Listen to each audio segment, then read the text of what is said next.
함께 읽은 말씀을 통해서 그날을 준비하는 성도라는 제목으로 함께 은혜 시간 나누기를 원합니다. 우리가 이 땅에 성도로 살아가면서 이 두 가지 질문에 대한 이 도전을 받아야 된다고 생각합니다. 이 두 가지 질문은 어떤 질문일까요? 첫 번째 질문은 우리가 예수 그리스도의 온전한 제자로 살아가는 가운데 제자의 모습은 무엇일까? 어떻게 하면 예수 그리스도의 제자로 살아갈 수 있을까라는 이 스스로 던지는 이 질문에 대한 이 도전을 항상 갖고 살아야 된다는 것입니다. 매일매일 삶 속에 주님의 제자라면 어떻게 말하고 또 주님의 제자라면 어떻게 생각하고 또 어떻게 행동할까에 대한 이런 질문에 대한 챌린지를 받아야 된다는 것이죠. 또한 이 땅의 성도가 살아가면서 두 번째로 받아야 할 영적인 챌린지가 있다면 질문이 있다면 도전이 있다면 그것은 장차 다시 오실 예수 그리스도 종말이 되면 재림이 되면 그날이 되면 하나님의 그런 심판의 역사가 일어날 텐데 이 종말을 준비하는 예수님께서 다시 오시는 그 재림의 날을 준비하는데 나는 무엇을 지금 이 시간 준비하고 있는가?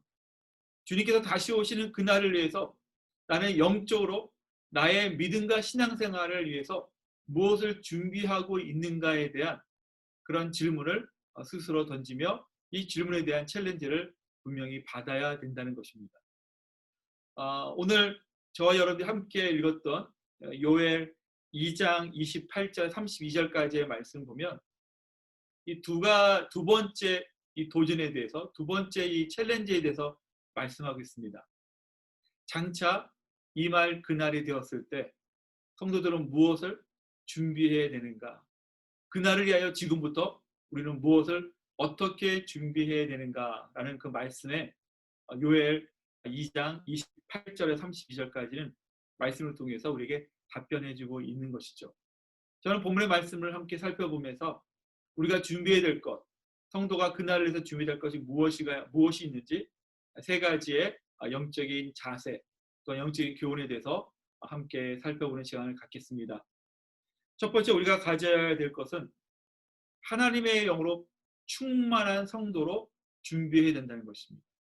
하나님의 영으로 충만한 성도가 되어야 된다는 것이죠. 자, 본문의 말씀에 28절, 29절 말씀 함께 보겠습니다. 그 후에 내가 내 영을 만민에게 부어주리니 너희 자녀들이 장래일을 말할 것이며 너희 늙은이는 꿈을 꾸며 너희 젊은이는 이상을 볼 것이며 그때 내가 또 내 영을 남종과 여종에게 부어줄 것이며.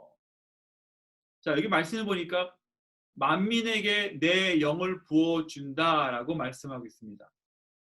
자, 여기서 내 영이라는 이 말씀은 하나님의 영입니다. 하나님의 영이 임한다는 것은 두 가지를 우리가 생각해 볼 수 있을 것 같아요. 첫 번째는 하나님의 영을 통한 능력을 이야기합니다.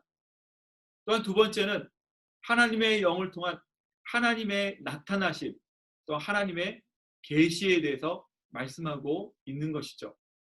특별히 여기 말씀 보니까 하나님의 영이 누구에게 임하는가? 이 만민 모든 사람들에게 임한다고 말하고 있으면서 여기 보니까 자녀들은 예언하게 될 것이고 노인들은 꿈을 꾸게 될 것이고 젊은이들은 환상을 본다라고 말씀하고 있습니다. 자, 이 말씀의 의미가 무엇이냐면 하나님의 영은 구약 시대에는 특정한 사람들에게 임하는 은혜였습니다. 우리가 잘 아는 대로 선지자들이나 하나님께서 기름 부은 왕들에게만 임하는 그런 특별한 은총이었는데 그날이 임하게 되면 그 하나님의 영이 모든 세대들에게 임한다는 거예요. 노인 세대와 젊은 세대와 어린 세대와 상관없이 모든 세대들에게 임한다고 말씀하고 있는 겁니다. 여기 말씀 보니까 남종과 여종이 나오죠.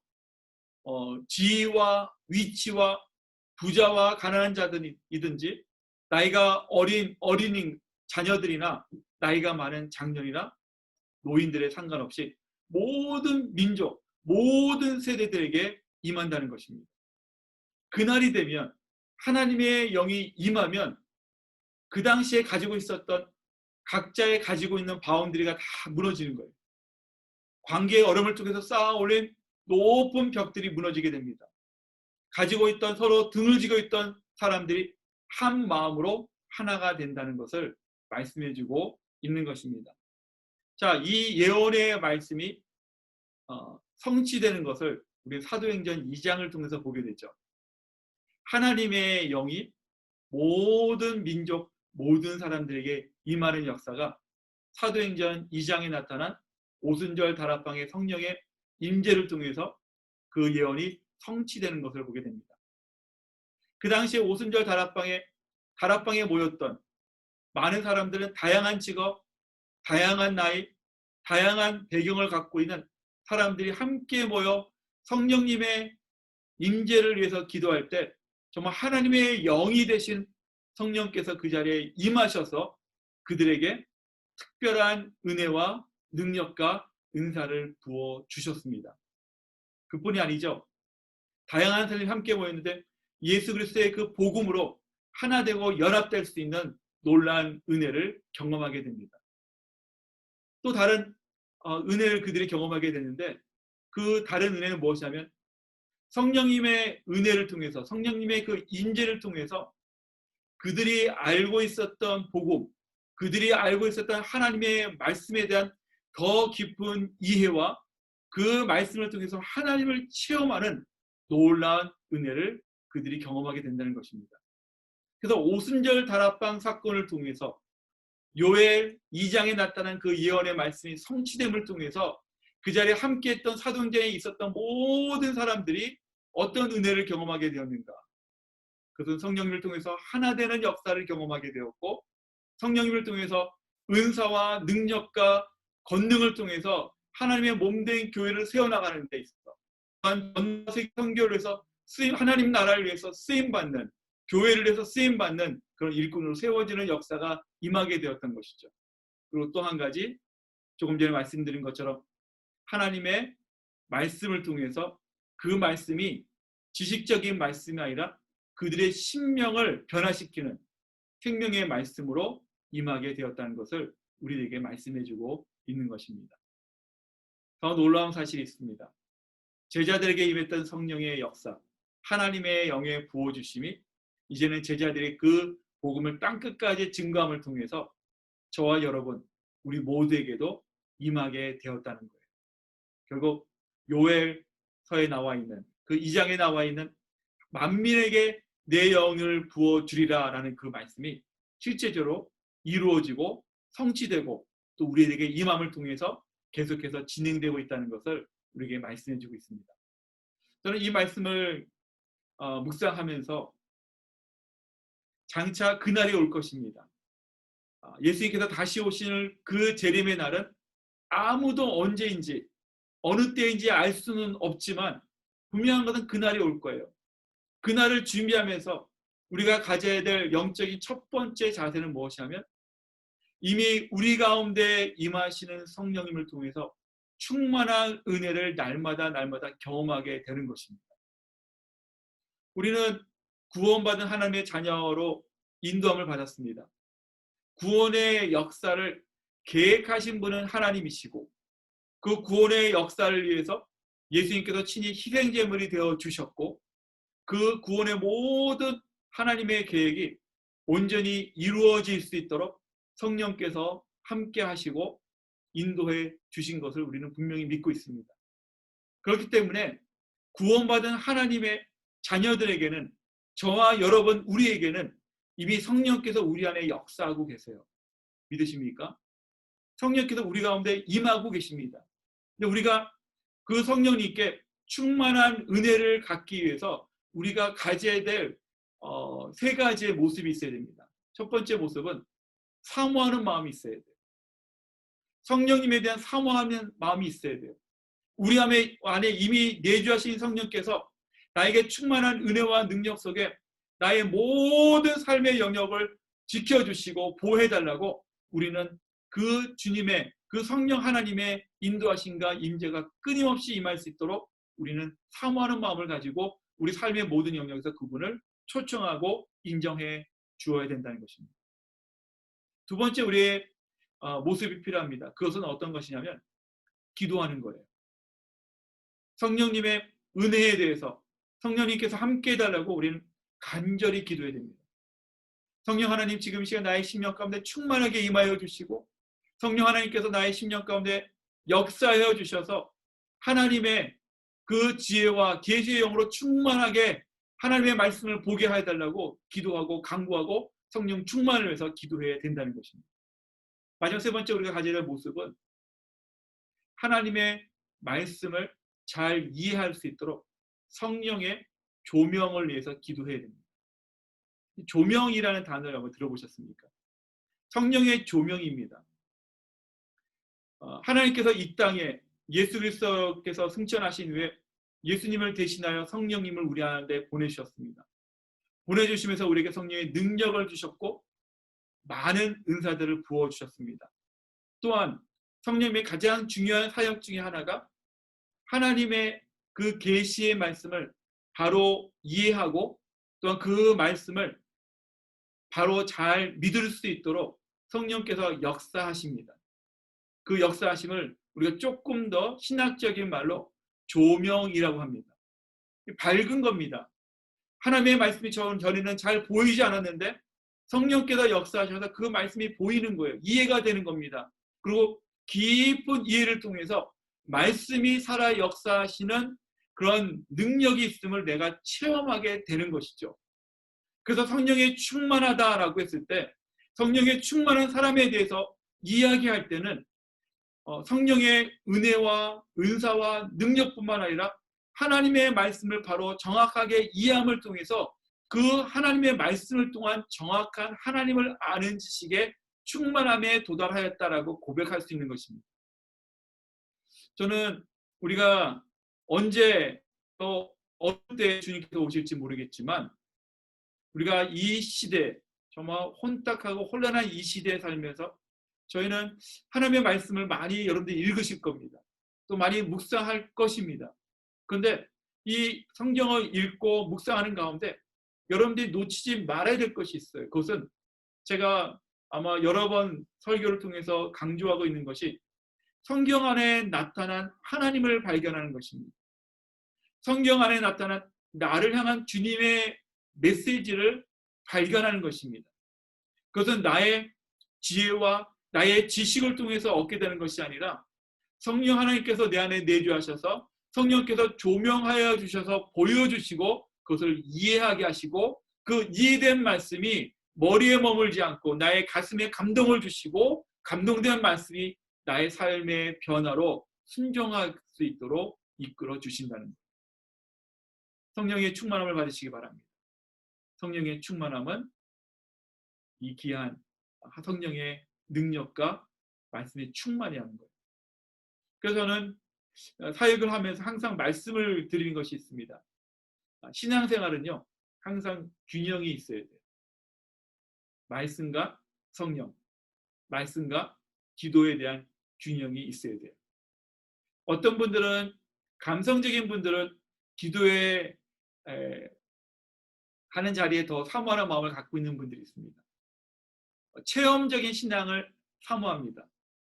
논리적인 사고를 갖고 있는 분들은 지식적인 그런 하나님의 말씀을 연구하는 데 더 치중하는 경향이 많을 것입니다.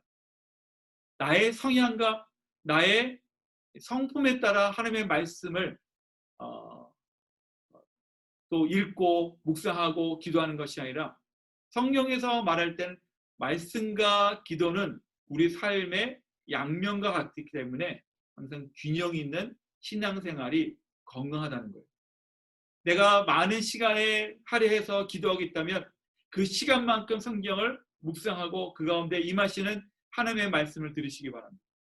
내가 많은 시간을 투자해서 하나님의 말씀을 읽고 있다면 그 시간만큼이나 기도하는 시간을 통해서 주님과의 영적인 친밀한 교제를 가지시기 바랍니다.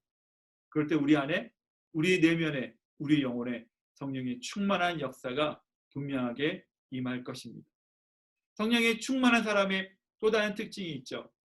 제가 조금 전에 말씀드렸듯이 하나됨입니다. 하나됨. 성령의 역사는 연합이에요. 모든 만민들이 하나님의 영을 받게 됨을 통해서 예수 그리스도 복음 안에서 하나가 됩니다. 그 하나된 사람들의 배경을 보면 나이도 다르고 이민 연수도 다르고 삶의 배경과 학력 모든 것이 다 달라요. 근데 예수님의 이름 안에서 하나가 되는 겁니다. 이것이 성령의 역사예요. 아무리 우리가 좋은 것을 추구하고 우리가 아무리 좋은 것을 계획할지라도 그 안에서 그리스도 안에서 하나가 되지 않는다면 아무리 좋은 우리가 원하는 결과를 얻을지라도 과정 속에 우리가 하나 되고 영적으로 연합되는 모습이 보이지 않는다면 그것은 성령의 역사가 아닙니다. 성령의 역사가 아니에요. 성령의 역사는 하나됨이에요. 연합하는 것. 서로 위로하고 서로 용납해주고 서로 받아주는 그런 하나됨의 역사가 성령 충만한 자의 역사라는 것을 분명히 기억하시면서 우리 모두가 주님의 그날이 언제인지는 알 수 없지만 그날을 준비하면서 정말 복음으로 또한 하나님의 성령 하나님의 그 은혜 가운데 하나 되는 우리 모두가 되시기를 예수 그리스도의 이름으로 축원합니다. 두 번째 우리에게 주시는 은혜는 하나님의 주권을 믿는 성도가 되는 것입니다. 하나님의 주권을 믿는 거예요. 자, 본문의 말씀 30절과 31절 말씀을 봅니다. 내가 이적을 하늘과 땅에 베풀리니 곧 피와 불과 연기 기둥이라. 여호와의 크고 두려운 날이 이르기 전에 해가 어두워지고 달이 핏빛같이 변하려니와. 말씀을 보니까 조금 우리가 논리적으로 또 우리가 이해하기 좀 어려운 그런 내용들을 말씀해 주고 있습니다. 하나님의 심판의 날에 임하게 될 일들에 대해서 성경은 기록하고 있는 내용입니다. 자, 이 말씀을 통해서 우리에게 주시는 영적인 가르침은 이것입니다. 하나님께서 이 모든 땅을 창조하셨어요. 창조하시고 다스리시고 심판하십니다. 왜냐하면 하나님만이 이 땅을 다스리시고 심판할 수 있는 권위를 갖고 있는 분이기 때문이에요. 하나님께서 이 땅에 통치하십니다. 이 땅의 주인 되십니다. 하나님의 주권이 이 땅 가운데 있습니다. 온 이주에 있습니다. 그래서 하나님의 계획과 하나님의 시간을 통해서 하나님의 그 모든 과정 속에서 이 땅의 역사와 모든 피조물들이 움직이고 또한 진행되고 있다는 사실입니다. 저는 이 말씀이 되게 중요한 것 같아요. 우리 눈에 보이는 모든 것들 뒤에는 하나님의 초자연적인 역사가 있습니다. 왜냐하면 하나님은 이 땅을 창조하신 창조자세요. 하나님께서 우리의 가정 안에서만 머무는 분이 아니에요. 하나님은 캘리포니아 안에서만 머무는 분이 아닙니다. 하나님은 미국과 또한 아시아와 아프리카와 유럽과 모든 이 땅의 민족과 나라뿐만 아니라 온 우주까지도 다스리고 계시는 분이에요. 이것에 대해서 여러분들 분명히 믿으셔야 됩니다. 하나님의 초자연적인 그런 창조의 역사를 통해서 이 땅을 다스리시고 또 이 땅을 지금도 통치하시는 그 주님이 계시한 사실을 우리가 믿고 있다면 정말 지금 이 시간에 우리가 경험하고 있는 이 혼란한 시기에 우리는 두려워할 필요가 없다는 것이죠. 왜? 하나님의 주권 가운데 우리가 살고 있잖아요. 또 우리가 이 땅에 하는 동안 우리의 삶이 여기 하나님의 주권과 하나님의 통치 가운데 살고 있지만 우리는 이 시간들을 끝까지 머무는 이 시간대가 아니라 하나의 우리 삶의 우리의 신앙의 여정의 한 부분이기 때문에 결코 두려워할 필요 없고 걱정할 필요가 없다는 것이죠. 우리는 하나님의 주권 속에 하나님의 계획 속에 하나님의 인도하심 속에 때로는 하나님의 보호하심 속에 함께 걸어가고 또한 우리의 삶을 살아가고 있는 주님의 거룩한 백성이기 때문입니다. 우리 삶의 주인은 누구십니까? 하나님이세요. 왜냐하면 하나님께서 이 땅의 모든 만물을 창조하시고 또한 하나님의 형상대로 인간을 창조하신 목적은 우리를 통해서 또 모든 피조물을 통해서 영광받기 위해서 창조하시고 역사하신다는 거예요. 이것을 우리가 분명히 알게 되면 저와 여러분, 우리의 삶의 목적과 목표가 쉬워집니다. 우리가 여러분들 삶에서 각자의 삶에 주어진 환경에서 올 한 해의 목적과 목표가 있었잖아요. 2020, 그죠? 2020년에 대한 기대감이 있었잖아요. 근데 하나님의 주권과 통치를 날마다 우리가 고백하고 깨닫게 되면 우리 마음속에 어떤 마음이 드냐면, 우리 삶을 위한 목적과 목표가 세워지기 전에 우리는 하나님의 영광을 위한 우리 삶의 목적과 목표가 먼저 세워진다는 것입니다. 하나님의 영광을 위해서 우리 삶의 목적과 목표가 있는 사람은 결코 환경에 흔들리지 않습니다. 결코 그 어떤 환경에 쓰러지지 않습니다. 왜냐하면 하나님의 주권을 믿기 때문에, 하나님의 통치를 믿기 때문입니다. 그날은 분명히 올 것입니다. 우리는 언제인지 알 수 없습니다. 그러나 그날이 되면 하나님의 주권과 하나님의 통치를 우리의 눈으로 직접 목격하게 될 그날이 온다는 사실을 믿으시기 바랍니다. 그날을 기다리는, 준비하는 성도의 두 번째 모습은 하나님의 주권과 통치를 믿는 거예요. 마지막 세 번째, 그날을 준비하는 성도의 모습 세 번째는 하나님의 이름을 부르는 성도가 되시기 바랍니다. 하나님의 이름을 부르는 성도가 되시기 바랍니다. 자, 본문 32절 말씀 함께 봅니다. 누구든지 여호와의 이름을 부르는 자는 구원을 얻으리니 이는 나 여호와의 말대로 시온산과 예루살렘에서 피할 자가 있을 것이며 남은 자 중에 나 여호와의 부름을 받을 자가 있을 것임이니라. 아멘. 자, 이 말씀을 보니까 하나님의 이름을 부르는 성도, 어떤 성도인가? 여기 32절 말씀 보니까 세 종류의 사람을 소개하고 있죠. 첫 번째, 여호와의 이름을 부르는 자. 여호와의 이름을 부르는 자. 이 사람은 날마다 주 앞에 나아가 자기의 죄를 회개하고 고백하며 구원의 하나님 앞에 서는 자입니다. 하나님, 나를 불쌍히 여겨주시고 나를 거룩한 성도로 세워달라고 하나님 앞에 나가는 자예요. 두 번째, 하나님을 찾는, 하나님 이름을 부르는 성도는 어떤 사람인가? 시온산과 예루살렘으로 피하는 사람이에요. 시온산과 예루살렘이 어떤 곳입니까? 하나님의 계신 곳이에요. 다시 말해 하나님의 임재 안에 나아가 피하는 사람들, 하나님의 그 피난처 되시고 하나님의 그 거룩한 도피성의 역할을 하는 그 하나님의 품 안에서 날마다 주님과의 친밀한 교제를 갖는 자. 자, 세 번째는 어떤 사람입니까? 여호와의 컬링, 부름을 받은 자라고 얘기합니다. 여호와의 부름을 받은 자. 이 말씀 어떤 부름일까요? 예배자로 부름을 받은 자.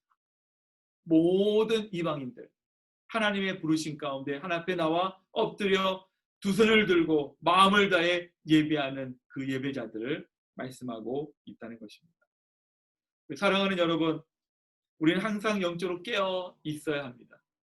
특히 요즘 같은 시대에는 무엇이 옳고 무엇이 그른지, TV를 봐도 또 뉴스에 나오는 내용을 봐도 다들 옳다고 그래요. 다 내가 맞다고 그럽니다. 내가 속한 조직이 맞고 내가 속한 공동체가 맞다고 그래요. 내가 하는 일이 정답이라고 그래요. 내가 말하는 것이 진리라고 이야기합니다. 다 진리고 거짓은 하나도 없는 것 같아요. 근데 우리가 그 이야기, 또 그 많은 소식들을 들을 때마다 정작 우리가 누구를 믿어야 될지는 잘 알 수 없는 그런 혼란한 시대에 살고 있습니다. 자, 이러한 종말의 시대에 우리가 항상 깨어 있어야 합니다. 항상 깨어서 성령 충만한 사람들로, 성도들로 세움을 받아야 됩니다. 날마다 매일매일 삶을, 하루에 24시간을 허락해 주시고 일주일에 7일을 허락해 주시고 1년 365일을 허락해 주시고 하나님께서 허락하신 이 귀한 환경과 상황과 시간을 허락하신 그 하나님의 주권을 믿고 고백하는 자로 우리는 앞으로의 올 그날을 준비해야 된다는 것이죠. 무엇보다도 하나님의 은혜를 구하고 하나님 앞에 피하고 또 하나님을 예배하고 또 하나님 앞에 보호를 받는 그런 성도로 그날을 준비해야 된다는 사실입니다. 우리는 깨어 있어야 됩니다. 정말 언제 종말이 시작되었을까요? 언제 종말의 시간이 마지막 때의 시간이 시작되었을까요? 우리가 예수 그리스도를 믿고 구원의 확신을 가진 날부터 우리의 개인적인 종말은 하나님의 오실 재림의 시간은 이미 시작되었다는 사실입니다.